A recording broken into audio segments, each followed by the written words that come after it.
Tumalon ka na! Dalian mo! Kabadong sigaw ni Erica kay Lana na ngayon nakalambitin sa puno ng mangga. Natatawang tumingin sila na sa gawin ng kanyang kaibigan na napaghahalata ang takot mahuli. Sa ilang beses na nilang nagnakaw ng bunga sa puno ng manggang pagmamay-ari ng kanilang kapitbahay, hindi pa rin talaga ito nasanay. Teka lang kasi, sumabit yung buhok ko sa maliit na sanga. Naiinis na sambit ni Lana. Naiinis siya sa buhok niyang humaba na pala. Naisip niya tuloy pagupitan ito. Baka maabutan tayo ni Aling Marites, Lana. Bilisan mong bumaba dyan. Tawag pa ni Erica na mukhang maiihi pa yata. Inirapan niya ito. Palibhasa kasi itagapulot lang ito ng mga nakuha niyang mangga. Chill ka lang kasi, hindi tayo maaabutan ng matandang yon. Puno ng kumpiyansang saad ni Lana kay Erica. Sabi ko na nga ba, may unggoy na namang nakakit sa bakuran ko. Sigaw ng pamilyar na boses ng isang ginang sa di kalayuan. Muntik pang mawala ng balanse si Lana dahil sa sobrang gulat. Putek! Gulat na sambit niya pa nang muntik na siyang mahulog. Ikaw na bata ka! Hindi mo talaga titigilan ng puno ng mangga hanggat hindi mo nauubos ang bunga. Galit na sigaw ng ginang mula sa ibaba habang nakatingala sa kanya. Nakaramdam ng kaba si Lana nang makita ang hawak nitong malaking patpat. Aling Marites, ikaw pala? Saad ni Lana na pilit ng umiti. Ngunit nauwi rin lang sa ngiwi. Bumaba ka riyan, Lana! Galit na sigaw nito. Pasimpleng sumilip si Lana sa kinatatayuan ng kanyang kaibigan kanina para manghingi ng tulong. Pero mukhang ipinagkandulo na siya nito dahil hindi niya na ito makita roon. Hindi po ako makababa! Nagpapaawang sambit niya sa ginang. Lumukot ang mukha nito sa pagkalito. Hindi mo na ako madadala sa pag-arte mong bata ka! Sagot naman ni Aling Marites. Hindi po talaga ako makababa, Aling Marites. Sumabit yung buhok ko sa mga sanga. Nagmamakaawang sabi niya pa rito. Marahang pinunasan ni Lana ng tuwalya ang basa pa niyang buhok habang naglalakad patungong kusina nang marinig niya ang maingay na halakhakan. Nakikikain na naman siguro sa kanila ang magaling niyang best friend. Ang kapal ng muka, akala mo kung sinong hindi traidor. Nanghihimutok sa isip na saad ni Lana. Ang epic talaga ng mukha ni Lana kahapon, tita. Pagkakwento pa nito sa kanyang ina. Napasimangot si Lana sa narinig at nagawa pa talaga nitong ikwento sa kanyang ina ang katraidorang ginawa nito sa kanya kahapon. Huminto ang tawanan ng dalawa nang makita nila si Lana na papasok sa kusina. Nagawa pang kumaway ni Erica sa kanya habang lumalamon ng pandesal. Balak pa ata akong ubusan ng umagahan. Sambit ni Lana sa kanyang sarili. Matalim niyang tiningnan ng kaibigan. Traidor ka! Kunwari ay galit na sigaw niya rito. Tumakbo si Erica at nagtago sa likod ng kanyang ina na ngayon natatawa sa mga pinagagagawa nila. Inirapan niya na lang ito at umupo sa hapagkainan para kumain. Lumapit sa likod ng dalaga ang kanyang kaibigan at paberong minamasahe ang mga balikat nito. Huwag ka na galit, Bebe Lana! Pang-uuto ni Erica. Che! Pagalit niyang hinampas ang magaspang nitong mga kamay. Aray, mapanakit ka, Lana! Nakangiwing saad ni Erica habang hinihimas-himas ang dalawa niyang mga kamay. Kasalanan ko bang buto-buto yan? Singhal niya sa kaibigan. Umaktong umiyak si Erica na tila ba nasasaktan sa sinabi ni Lana. Ganyan ka na ba talaga sa akin, bebe ko? Hindi mo na talaga ako love. Kunwari ay nasasaktang sabi pa nito. Napailing na lang si Lana sa kaartihan ng kaibigan. Mga pasaway talaga kayong dalawa. Sigurado ako pupunta na naman dito si Aling Marites para ireklamo kayo. Bakit nyo ba naman kasi palaging tinatarget yung mangga niya doon? Paninermon sa kanila ng kanyang ina. Ang damot naman kasi ni Aling Marites, ma. Hindi naman kami papayagan kapag manghihingi kami kaya ninanakaw na lang namin. Nakangusong depensa ni Lana sa kanyang ina. Oo nga, tita. Tsaka mabubulok din naman ang mga yon kasi hindi rin naman niya hina-harvest.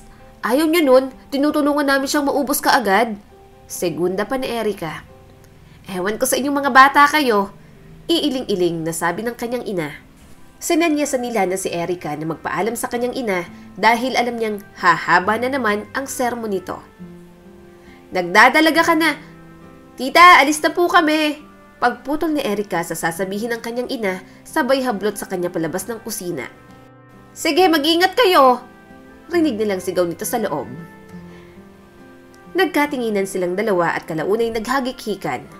"Be, anong gusto mong maging ikaw paglaki mo?" tanong ni Lana kay Erica. Lumingon sa Erica sa kaibigan at nakita itong tuwid na nakatingala sa langit habang umunguya ng mangga na ninakaw na naman nila sa bakuran ni Aling Marites. Hindi naman nagbago yon. Gusto ko pa rin maging pulis. Gusto kong hulihin ang mga katulad ni Papa. Saad ni Erica. Lumaki kasi si Erica na nakikita ang mga iligal na trabaho at gawain ng kanyang ama. Lalo na ang walang araw na pagmamalupit nito sa kanyang ina. "Kung ganon, magpupulis din ako." Saad naman ni Lana. "Akala ko ba gusto mong maging nurse dahil maraming poging doktor at nurse sa ospital?" Nalilitong tanong ni Erica sa kaibigan. Ngumiti si Lana. "Nagbago ng isip ko. Gusto ko tang tulungan na hulihin ang mga masasamang tao. Tsaka marami din namang gwapong pulis."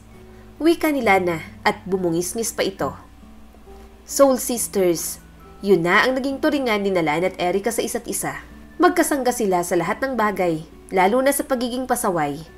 Nangako sila sa isa't isa na magkasama nilang aabutin ang kanilang mga pangarap.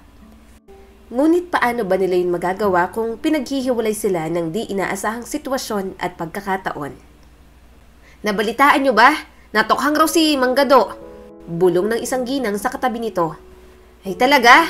Mabuti naman. Sa wakas, hinuli na nila ang perwisyo sa barangay natin." Tugon naman ang ginang na binulungan nito. "Pero kawawa naman sina Aling Mirna. Ang liit pa naman ng mga anak nila." Wika naman ng isang nakiusyoso. Dahil sa mga narinig ni Lana, agad siyang umalis sa merkado at tumakbo papunta sa bahay ni na Erica. "Ikay!" Sigaw ni Lana nang tuluyan na siyang makarating sa bahay ng kaibigan. Walang pasubali siyang pumasok roon at agad na hinanap ng kanyang mga mata ang kaibigan. "Lana? Anong... Ayos ka lang ba? Nabalitaan ko ang nangyari. Sina Tita Mirna, ang mga kapatid mo." Nag-aalalang wika ni Lana sa kaibigan. Isang tipid ng ngiti ang sumilay sa labi ni Erica. "Ayos lang kami, be." Saad nito. "Ang totoo nga niyan, nakahinga na kami ng maluwag ngayon dahil tuluyan ang natuldukan ng masamang gawain ni Papa." Paliwanag pa nito. "Erica, tapos mo na bang balutin ang mga gamit mo?" Sigaw ng nanay ni Erica mula sa maliit nitong kwarto. Natigilan sila na sa narinig. "Bakit kayo nagbabalot? Aalis kayo?" Di makapaniwalang tanong niya sa kaibigan. Mahinang tumango si Erica. "Napagpasyahan kasi ni Mama na lumuwas na lang kami sa Maynila at doon na manirahan." Imporma niya rito. "Iiwan mo ako?" Nagtatampong sambit ni Lana. "Pasensya ka na, be. Pero kahit naman malayo tayo sa isa't isa, hindi naman mawawala ang pagkakaibigan natin, di ba?" Sabi ni Erica upang pagaanin ang loob ng kaibigan. Wala nang nagawa sila na kundi ang yakapin ito.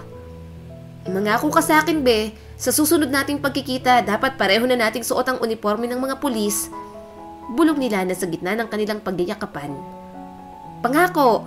Sambit naman ni Erica sa kaibigan. Mabilis na lumipas ang 10 taon. "Magnanakaw! Ibalik mo ang bag ko!" Sigaw ng isang ginang, dahilan upang matigil sa pag-inom ng buko juice ang 25 taong gulang na si Lana. Lihim na napailing sa kanyang sarili ang dalaga. May huhulihin na naman siyang pasaway ngayong araw. "Bayad ko po, Mang Dan!" Wika ng dalaga, ngunit ang mga mata hindi inihihiwalay sa daang tinakbuhan ng mga magnanakaw. Nagpasalamat naman ang tendero na tinanguan naman siya. Pinalagutok muna niya ang kamay at ikiniling ang ulo pakaliwat kanan. Pagkatapos, bumuelo bago tumakbo ng matulin upang sundan ang tinatakbuhan ng magnanakaw.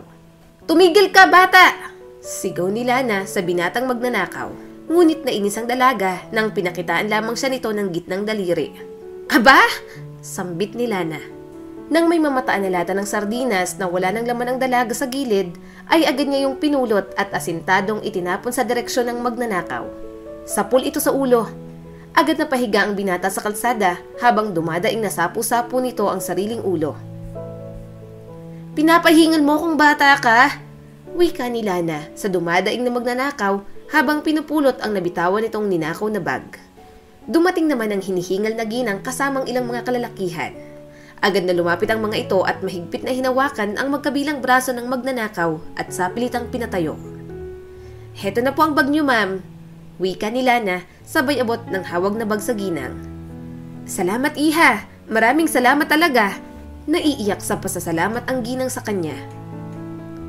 Tungkulin ko po yun, ma'am. Sa susunod, maging mas maingat na lang po kayo sa inyong mga gamit. Paalala niya pa rito.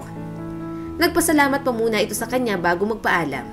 Ang dalaga naman, hinarap ang magnanakaw na hawak ng mga lalaki. Kinuha niya ang daladalang handcuffs at isinuot iyon sa magkabilang kamay ng magnanakaw. Makalipas ang 10 taon ay nakamit na nila na ang pangarap nilang magkaibigan na maging isang pulis. At 3 taon na rin simula nang madestino siya sa Maynila. Pero hindi pa rin nagtagpo ang landas nila ng kanyang kababata na si Erica. Sa kabilang banda, sa isang maingay na bar, naghihiyawan roon ang mga kalalakihan habang pinapanood ang isang magandang dalaga. Halos hubot-hubad na sumasayaw sa gitna ng entablado. Habang inaaliw ang mga manonood, abalang naglalakbay ang kanyang mga mata sa pundok ng mga kalalakihan. Naghahanap ng isang mayamang target. Napako ang kanyang tingin sa isang matanda na nasa bar counter. Nagniningning ang mga mata ng dalaga nang makita ang suot nitong mga gintong alahas.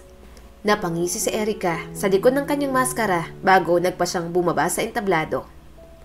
Dumaan siya sa mga dagat ng kalalakihan. Ramdam niya pa ang paghipo ng mga ito sa mga pribadong parte ng kanyang katawan, ngunit hindi niya yun alintana. Sanay na siya. Naglakad siya papunta sa bago niyang target. "Nag-iisa ka yata ngayon, Pogi. Gusto mo bang samahan kita?" Nangaakit ang boses ng wika ni Erica sa matanda. Kita niya ang gulat sa mukha nito, ngunit kalaunay ngumisi. "I would be happy kung sasamahan mo ko, my lady." Malaki ang ngiting saad nito. Ang kislap na namutawi sa mga mata nito, sobrang pamilyar kay Erica. Sinamahan ng dalaga ang matanda sa bar counter hanggang sa dinala siya nito sa isang kilalang hotel.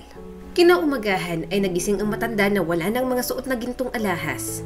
Maging ang kanyang wallet na naglalaman ng credit cards ay hindi niya na rin mahagilap. "Walang hiya kang babae ka!" Nag-uumapaw sa galit na sigaw ng matanda. Ngiting tagumpay naman si Erica habang papalabas ng isang pawn shop, kasalukuyang binibilang ang libu-libong pera.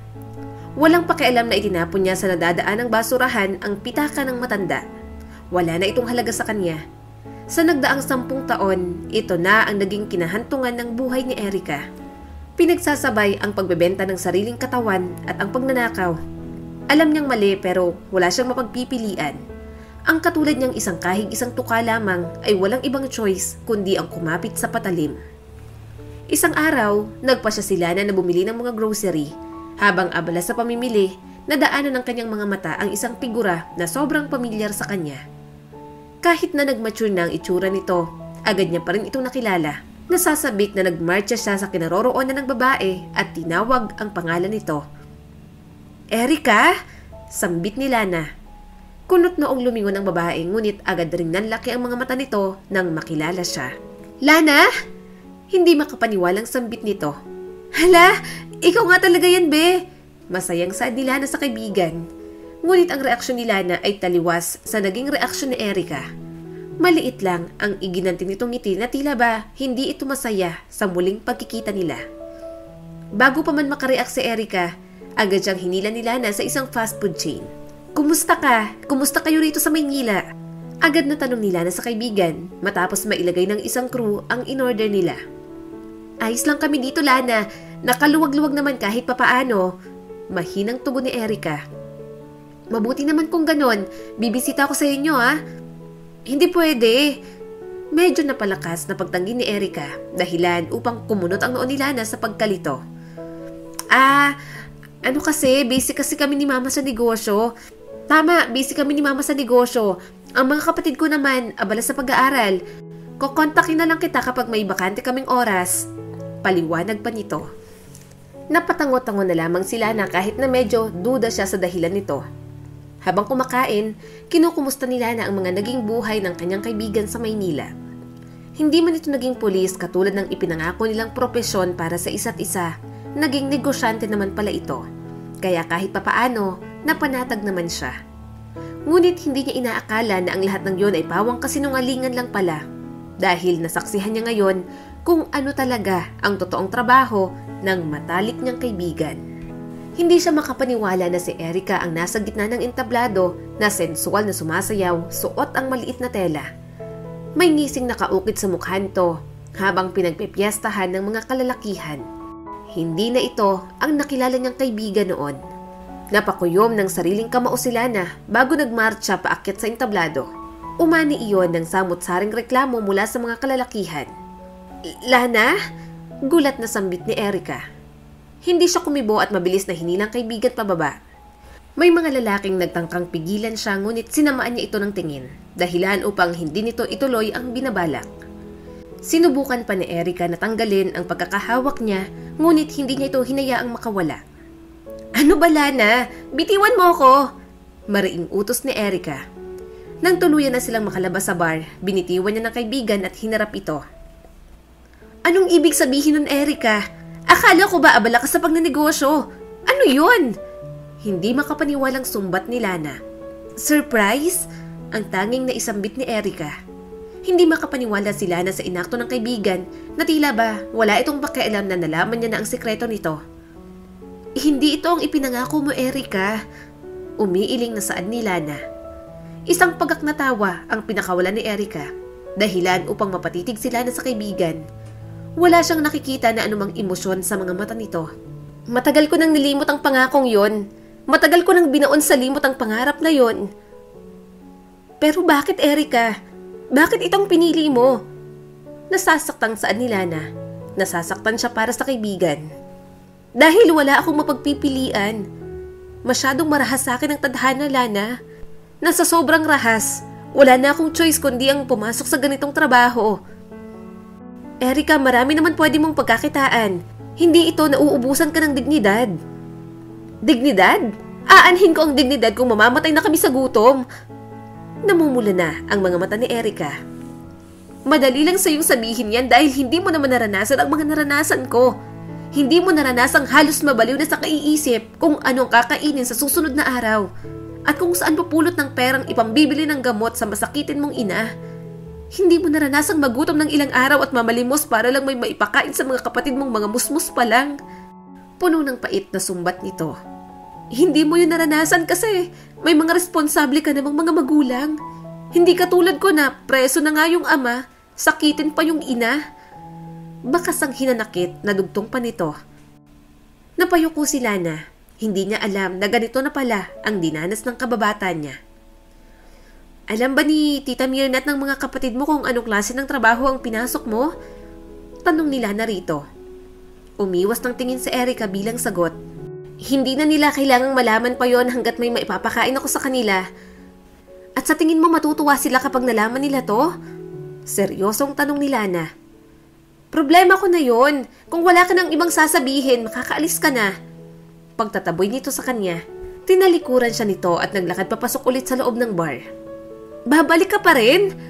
Hindi makapaniwalang sambit ni Lana. Huminto si Erica, ngunit hindi lumingon. Mind your own business, Lana. Matuto kang lumugar. Malamig na saan ni Erica dahilan upang mapako si Lana sa kanyang kinatatayuan. Hindi niya na makilala pang kaibigan. Sa mga sumunod na araw ay pinupuntahan pa rin ni Lana ang kaibigan sa mga pinapasukan nitong mga bar upang hikayatin itong tumigil na sa piniling trabaho. Ngunit katulad nung una, ipinagsawalang bahala lamang ito ng kanyang kaibigan. Madalas pa nga ay umakto ito na hindi siya nakikita o nakikilala. Pero hindi titigil si Lana. Ibabalik niya sa tuwid na landas ang kaibigan. Pwede ba, Lana? Huwag mo akong pakialaman. Galit na sigaw ni Erica kay Lana nang minsang harangan niya ito kasamang customer. Hindi ko kayang panoorin ka lang na tuluyan ang nawawala sa landas si Erica. Hindi ikaw to. Ilang ulit ko bang sasabihin sa'yo, matagal nang walang Erica na nakilala mo noon. Makinig ka sa akin, hindi pa huli ang lahat, Ikay. Alam kong hindi mo to ginusto. Kung perang kailangan mo, Hindi na natapos pa sa pagsasalita si Lana nang dumapo sa kanyang pisngi ang malakas na sampal mula kay Erica. Hindi ko kailangan ng pera mo at mas lalong hindi ko kailangan ng presensya mo sa buhay ko, Lana. Tantanan mo na ako sa pinagmamalaki mong prinsipyo at umalis ka na sa buhay ko. Pwede ba? Nang gagalaiti sa galit na sabi ni Erica sa kanya. Hindi naman makapaniwala si Lana sa ginawang pagsampal sa kanya ng kaibigan. Ilang araw na rin ang lumipas at hindi na muling nagpakita pa si Lana sa kaibigang si Erica. Hindi dahil sa sinukuan niya na ito, kundi dahil naging abala siya sa kanyang trabaho. Napatingin sila na sa ibabaw ng kanyang table nang marinig ang malakas na pag-ring ng kanyang cellphone. Agad niya itong sinagot at hindi na tiningnan pa ang pangalan ng caller. "Hello?" Sagot ni Lana mula sa kabilang linya. "Lana?" Nahihirapang saad ng pamilyar na boses. "Erika, ikaw ba to?" Nagtatakang tanong ni Lana. "Lana, tulungan mo ako." Saad nito sa nasasaktang boses. Nakaramdam ng kaba si Lana nang makarinig siya ng mga nababasag na bagay sa background nito. "Pakiusap, iligtas mo ako, Lana." "Nasaan ka ngayon?" Kabadong tanong niya sa kaibigan. Agad namang sinabi ni Erika ang address. Ibinaba niyang tawag at mabilis na lumabas ng presinto. Narinig pa niyang pagtawag ng kanyang mga kasamahan. Nagmamadaling bumaba ng sasakyan si Lana at agad na pumasok sa isang hindi kamahalang hotel. Inakyat niya ang room number na sinabi ni Erika at nang mabuksan niya ito, agad na tumambad sa kanya ang isang maskuladong lalaki, mahigpit na nakahawak sa buhok ni Erika, na ngayon walang saplot, nakadapa at puno ng pasa ang buong mukha at katawan. Tila nagliyab ang mga mata ni Lana sa sobrang galit. "Anong ginawa mo sa kaibigan ko?" Galit na sigaw ni Lana at walang ano-ano'y inundayan ng suntok ang lalaki. Nagtangka pa itong lumaban sa kanyang ngunit dahil sa likas na may kaalaman si Lana sa pakikipaglaban, agad niya itong napatumba. Walang habas niyang pinagsusuntok ang mukha ng lalaki. Hindi pa sana niya ito titigilan kung hindi lang siya pinigilan ni Erika. Tama na Lana." Umiiyak na saan ni Erika sa kanya sa kabila ng panghihina nito. Sakto namang dumating na rin ang mga hotel crew upang awatin sila. Tumayo si Lana mula sa pagkakadagan sa lalaki at nilingon ng kaibigan. Ngunit agad siya kinabahan nang wala na itong malay. Mabilis na itong nilapitan at humingi ng tulong upang madala ito sa ospital. Awang-awa si Lana habang nakatingin sa kaibigan, nakahiga sa hospital bed. Kung alam niya lang sana na mangyayari ang ganoon, hindi na sana siya lumiban sa pagpunta sa kaibigan. Napalingon siya sa ina ni Erika nang dumantay ang kamay nito sa kanyang balikat. Halata mong may iniinda itong sakit dahil sa sobrang nipis ng katawan. "Salamat at iniligtas mo ang anak ko, Lana." Mahinang pasasalamat ng ginang sa kanya. Ang mga matay puno ng luha. "Pasensya na po, tita. Medyo nahuli po ako ng dating. Hindi sana mapupuno sa pasa ngayon si Erika kung maaga akong dumating." Nagsisising tugon niya rito. "Huwag kang magsalita ng ganyan, iha. Kung may sisisihin man dito, yun ay walang iba kundi ako. Hindi ako naging responsabling ina sa kanila. Inasa ko ang lahat ng responsibilidad kay Erika. Siya ang nagdusa sa pagiging irresponsable ko." Lumuluhang sumbat nito sa sarili. "Tita, hindi ko man lang alam na pinasok na pala niya ang ganong klase ng trabaho para lang may maipakain sa amin ng mga kapatid niya. Kung sana mas malakas lang ako, hindi sana siya aabot ng ganito." Saad pa nito sa gitna ng paghagulgol. "Tahan na, tita. Makakasama po yan sa kalusugan ninyo." Pagpapatahan nila na sa ginang. Agad silang napatingin kay Erika nang unti-unting bumubukas ang mga mata nito. "Lana? Mama?" Mahinang sambit ni Erika. Agad na yumakap ang ginang sa kanyang anak at paulit-ulit na inuusal ang salitang patawad. Tumulo ang luha ni Lana nang masaksihan ang pag-iiyakan ng mag-ina. Naputo lamang iyon nang pumasok ang doktor na siyang nag-oobserba kay Erika kanina. "Kumusta nang pakiramdam mo, iha?" Tanong ng doktor kay Erika.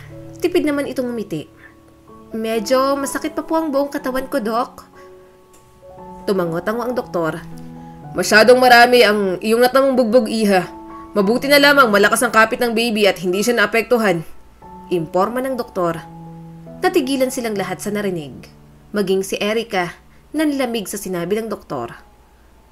"Po?" Wala sa sariling sambit ni Erika. "Oh, hindi ka pala aware? You are 3 weeks pregnant, iha." Nakangiting pagkumpirma pa nito.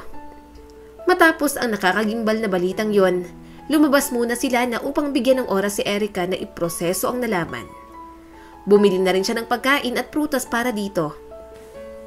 Ngunit pagbalik niya sa kwarto ni Erika, hindi niya na nakita ang bakas nito.